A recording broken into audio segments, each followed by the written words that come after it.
So here at the Socially Used Studio, after every shoot, we sit around in the control room and we talk about what went good, what went bad, and what we could do better in the future.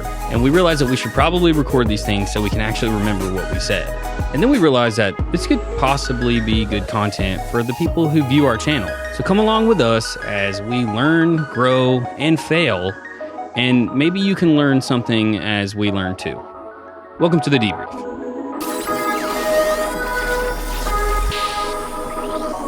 Okay, welcome back to the Debrief.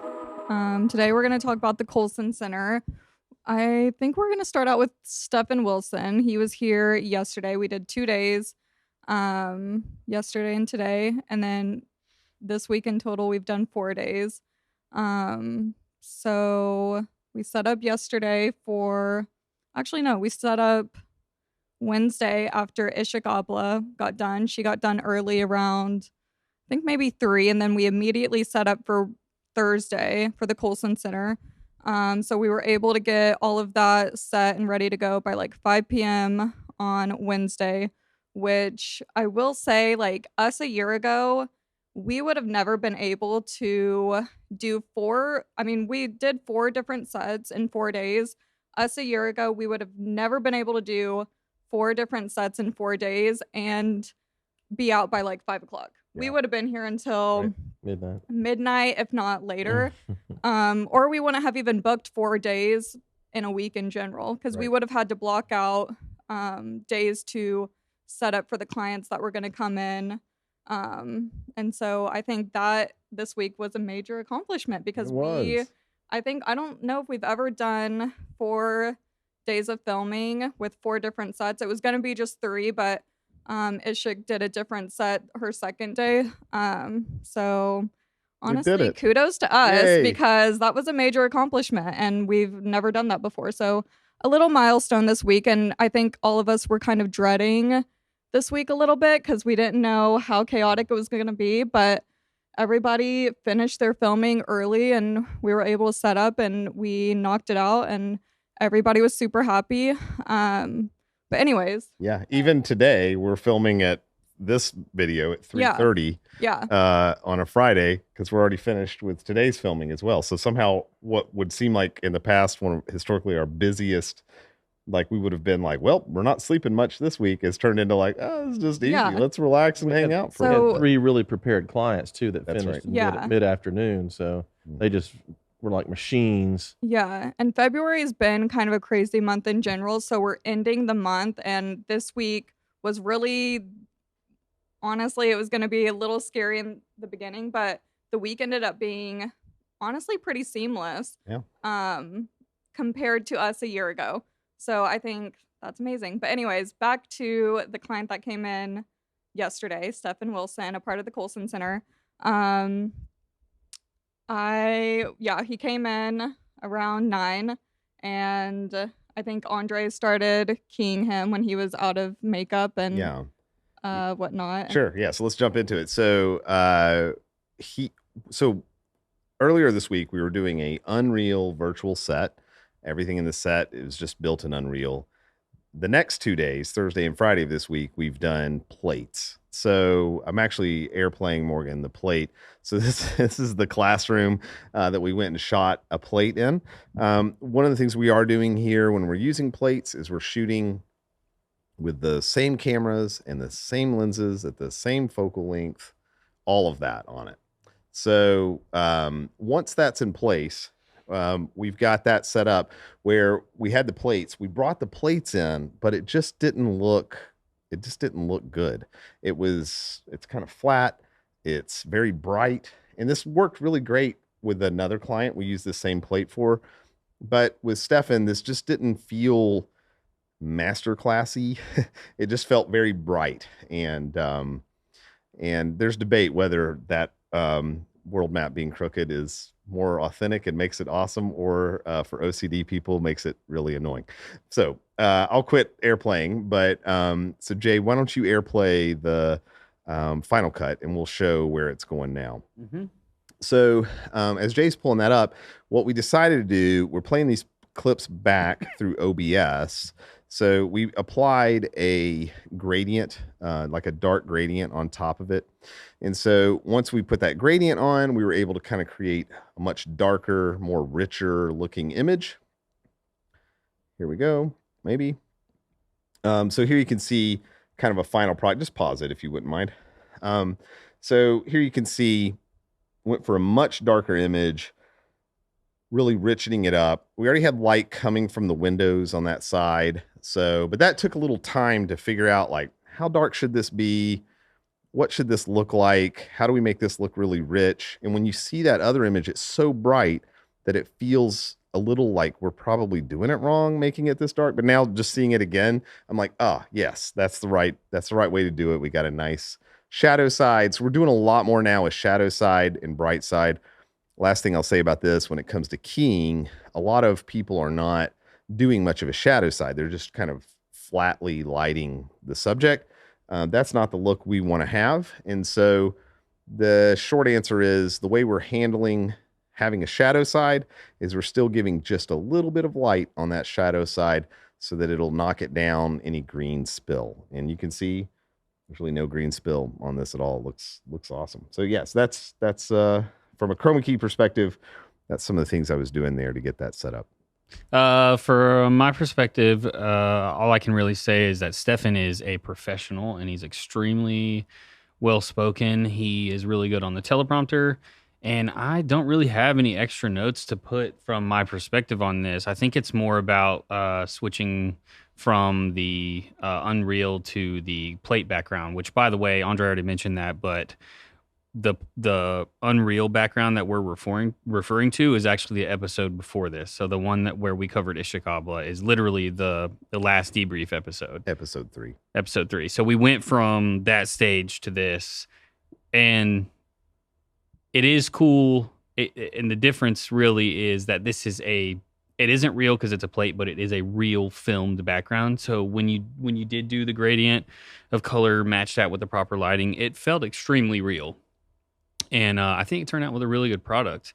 We were firing on all cylinders. There weren't very many notes to take on this one, and I was able to edit, and keep right up to date. So by the time he was finished with the next video, I was done editing the previous video, and then we were moving on. In fact, I have everything compressing from both days right now. So before any of them even get home, everything's going to be done, and they're going to have an email in their inbox waiting for them when they get home with all of the files finished. It was a plate. Anybody else? Because it was a plate, it wasn't virtual. We couldn't do any tracking shots, which was, I kept thinking, oh man, I wish I had a moving shot. But because we shot it on location, and it's not a still, it's a video loop, but it was kind of hard to not have that. But I think it looked amazing because outside of the window, the outdoors on the other angle of this shot, the side angle, it looked so cool because the windows were outside and it looked very realistic. Yeah, Jay, can you push it? It really kind of toggle that over to the side shots. Kind of gave life to it. So okay, so there's 3 shots. We should probably talk through. There's 3 shots. There's this wide shot. There's the side shot, which you see here, and then there's also a punch, and we're doing that punch. We're using the Constellation 8K. In 4K mode. And so we're doing that punch by literally just punching in on the wide. Because we're in 4K, it's holding up pretty good. And, but they do make like an 8K or something. That would be super beneficial. Yeah, I just need an 8K camera.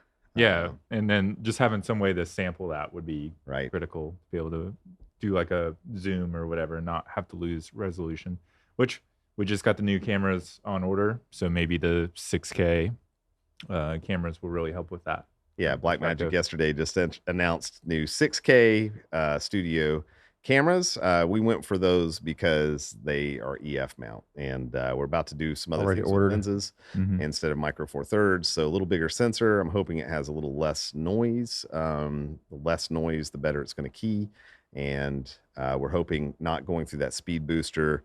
We're going to get a little more accurate tracking, and then I can feel a little more comfortable putting a higher dollar amount investment into the EF lenses because it's a more universal form factor that's going to hang around a little longer. So yeah, and I think that's going to be critical for Unreal. I think the Metabones is doing some weird distortion that Unreal's not able to really calculate for. So having a native lens native mount and a Super 35 sensor is going to really help all of that, because that's what some of the bigger cameras that are in the virtual production space are doing. It's all Super 35 or full frame. Not to date this podcast in any way, but literally yesterday is the day that we filmed Stefan, and while we were filming him, we were watching the Blackmagic announcement, and later that day we had the cameras ordered. Yeah. Exciting. It's like, oh no, yeah, we definitely need to get those. Okay, they're ordered. One of the people that can't be here today, her name is Cammie. She's been interning with us and helping out. I did take a pretty great picture that I just wanted to pull up. I don't really want to point out anybody in particular in this photo. But there was one guy that I was like, Cammie, meditating. Come here, I need to take a picture. She's like, why? I'm like, just let me take the picture. Man, I honestly, I wish you had taken that picture without you guys in it, because go back to it. If you look at that, Tyler is meditating. He's meditating. In all the chaos of aliens destroying the city. The fire is just kind of coming into his head right there. I photobombed y'all's photo. I did that on purpose. Yeah, she was running the teleprompter and doing an amazing job. She did a really good job. Yeah, she did do a really good job. About the punch, in the past we've tried so many things to try to get two camera angles on that, a wide and a close up. And we even built a rig where we mounted the two cameras side by side, and we could just never get it where it looked like he was looking straight into both cameras. So being able to make a punch is vital to have those two shots, because when I'm switching, I can just cut into it for making a point or something. Right. When before he would be just slightly off axis, and it was very disturbing. But to be able to have that resolution to do that is going to be really good. Totally. If I could wave a magic wand, it would be give me a 8K camera with an 8K Ultimate, which right now there's like one camera or something in the world that'll push out an 8K over SDI. So it's not a thing yet, but I would have that in place. And then that would have the 8K background. And then we would have that downsampled to 4K as our wide. And then we could punch in, get another 4K image out of that. That's our medium. And then we could even punch in a little more to get an extra tight. So we could actually get 3 shots out of that. That'd be nice. Yeah. Yeah. So one other fun thing we did is we mounted a camera vertically. I saw you kind of cut to this, but this is the other thing I wanted to show. So that's when I realized, oh, wait a minute, I can flip my monitor and show that as well. So Tyler got this like fabricated a quick kind of L bracket basically. You went over and made next door, and so that was just fun to kind of see that, frame that up, and feel what that looks like. That's something that I don't know that we're gonna start getting into like TikTok Central or whatever studios, but or Instagram Reel studios, but that's a really useful thing to have. And seeing it formatted like that was pretty compelling, I think, for us to look at. So I was excited to see that as well.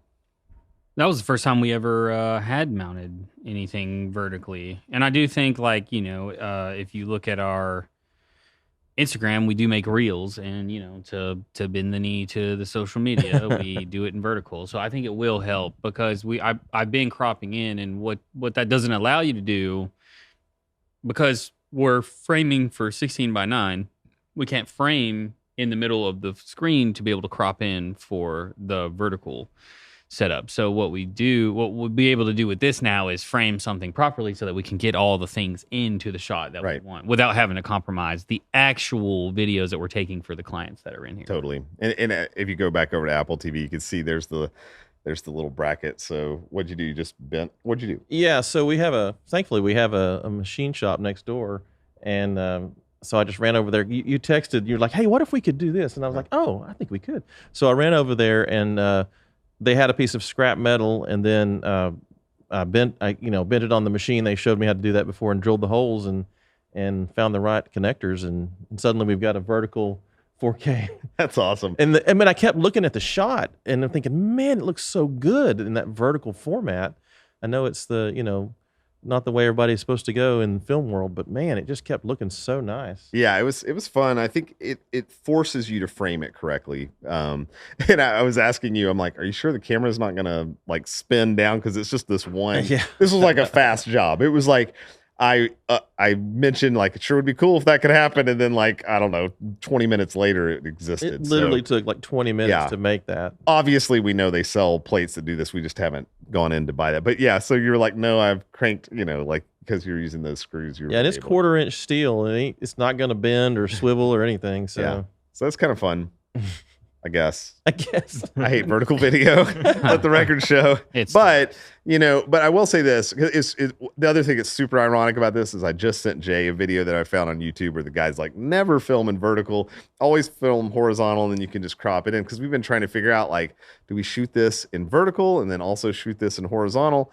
And so I don't know. I think the only thing, it was funny because it was like literally the day before. But the only thing about that is what I mentioned before is that if we do frame for a vertical video within the 16:9 shot, the 16:9 isn't going to be the thing that we're concentrating on. And that's what our clients are looking for in the end. So, right. And we've thought about in the past, like on, like we always shoot a testimonial video. We've thought about pulling out, but it just becomes kind of a mess. So being able to have that vertical camera will be nice. Can we talk about the audio problem that we had? This the pop thing that we're still please sorting out? Please do. Yeah, that's been a real challenge. It's been like a thump sound. It sounds like feet, but it's not their feet. It sounds like somebody is either banging their knee on the bottom of the table, which nobody does when we hear it, or somebody's blowing into the microphone, which we don't think that's the thing. But also, we put a pop screen on the microphone, and did we hear it at all today? Did we hear it, Eric? We did put a windscreen on. My working theory is that it's something in the room, but we're going to need to review that footage to know. But yeah, we didn't have to stop today because of any thumps. It's possible that it was some sort of plosive, but without the windscreen makes more sense for outdoors. Yeah, I would be curious to know. But yep, you're right. We did not have that issue, so it's possible it helped. I didn't think about that until just now. Maybe we should start an office pool on what it is. We can place our bets on I'm down. What it turns out to be. Just one other image I've got is here's on Apple TV. Just here's our false color when we were exposing him. So here you can see we got that background really close. This is the transition to the floor. Is that little the curve of the floor right there? That's just, oh no, you don't even see that. It's just on my monitor. I was going to say, I think I have a smudge on my monitor. And then right there, just a little bit. So all these places right here, very minor, not really part of the image. You can see just a little bit of a highlight right there, mostly in the pink, doing shadow side in the green. A little bit of pink coming through. That's that Rembrandt lighting happening right there, where it's kind of popping over and giving us a little somewhat triangle over on that side. So in case you're wanting to see false color and what that looked like, there you go. I think for people that do have exposed skin on the tops of their heads, it's not terrible to see a little bit of a glare because it kind of, for example, in my shot, it connects that just for this. It looks realistic. I mean, it's like, yeah, any environment I'm in, we're probably going to have this problem. That's funny. That's amazing. Overall, Stefan did give me some feedback. I asked him at the end, like, tell me what can we do better. He mentioned the studio was insanely cold for him. So we've just got to really be attuned, because he did say at some point, can you turn it down a little bit? It's a little too cold. We're based in Chattanooga, Tennessee, and over the last couple of days, we've had really bizarre weather that was like, it was like 79 degrees, and it's February 23rd is when that was happening. So not normal for this time of year. And we need to be attuned to that, though, and realize when they're saying that, that means they're really cold, like they're really feeling it. So what I should have done during that moment is really, I think we were overcompensating for how warm it was going to get. We were worried about, I think we were kind of, or at least I think I personally, let me say I think I cranked up the AC in the morning because I'm like, oh man, I want to make sure this stays cool and doesn't turn into an oven. And so I think I overdid that, obviously. But secondly, I should have taken more preventative measure than just turning down the AC. I should have gotten him a heat pad. Yeah, I feel like we actually just need to have a heating pad in general for clients in there. Just even if it's on warm, it doesn't even have to be full blast, but it gets so cold in there. And I think that's the number one thing we hear, because it has to be cold in there. So I think maybe even just like always keeping a heating pad, because it's that extra touch of detail that, because we know it's cold in there, and just having that in case they want it on. I think that could be also beneficial to just always have that available. Some don't want it, but Right. whatever. And we have a heating pad, but probably need to get a few I was more. also using the heating pad today, so maybe I should have given that over, but it is. So he gave us work. that feedback, and he also mentioned the chair was not very comfortable to sit in all day, which you've mentioned that before, Tyler. But I think we bought this chair because it's like a adjustable chair that can move up and down, but we haven't actually ever moved it up or down. I think we like it because it has a small back and we don't see it, but I think we need to now realize like we're not really moving that chair very much. We're adjusting the table and everything else. So I think we need to focus on getting a very sturdy, very comfortable, supportive chair with no back. So And the key was with that was trying to find a chair that was adjustable that didn't swivel. yeah, There's thousands of adjustable chairs, but it'll makes the people tend to do like this, and that's where we're trying to. But I guess so we need one with 2 gas pistons that holds it in nice. place. But or maybe we don't because we've never adjusted it ever since. Well, we've that's had it. true. So Now, what I do, I'm always looking to see if their feet are like not touching the ground quite, because it'll make their pressure on the backs of their legs. So like he's taller, so I didn't notice it. Maybe I didn't notice it as bad with him, but like the next guy, I put a support underneath his feet to keep him from feeling that pressure. So I'll really have to think about that. I think I think one of the key things we're going to do is just buy a better chair. Just a Yeah, better chair. yeah. I And guess if you're so. listening and you think, oh, they were thinking about a thud noise, it could be that person's foot on the support. It is not. That theory For has those been of you tested. following We along, did try that idea. but it's crucial because they're sitting in that chair all day long. Yeah. So he said by the end he was feeling fatigued from it. So that's just a good feedback. Yeah, it's a bummer. Overall, it was a great filming. He was done by, I don't know, He 3? was done by like 2 yeah, something. like 3, and Yeah. then Yeah. we immediately set up for today, and I think we were out of here by we were done with lighting. We even went ahead and checked his audio, so we got that dialed in, and everything was ready to go by the time he came in this morning. All he had to do was get in the makeup chair, get in his clothes, and hop into the chair, and then go through teleprompter. And we tweaked a little bit of lighting, but he was ready to go, I think, by like 9:45, and that's how we like to start the mornings like that if we can. We're talking about Stefan. Do we want to go ahead and do another episode or should Another we- episode. Okay. Yeah. So Stay tuned. you will get to find out about the next one, what we did today. So by the end of that day, though, because the Let Emma get her client for the outro next day in. was already here. That's what she's saying. Yeah. Is that he could get in the chair and sit down, and we could. I was amazed at how smoothly we just switched out the plates, and the lighting was very similar. We moved a few lights, and it was just kind of ready to go. Yeah, it's awesome. It's exciting. It's a new day. It's really neat. Come join the studio here. We can really make some cool sets happen really fast. So subscribe, comment. We will see it. We will respond, and give us any feedback because we always love feedback. Bye. Bye, everybody.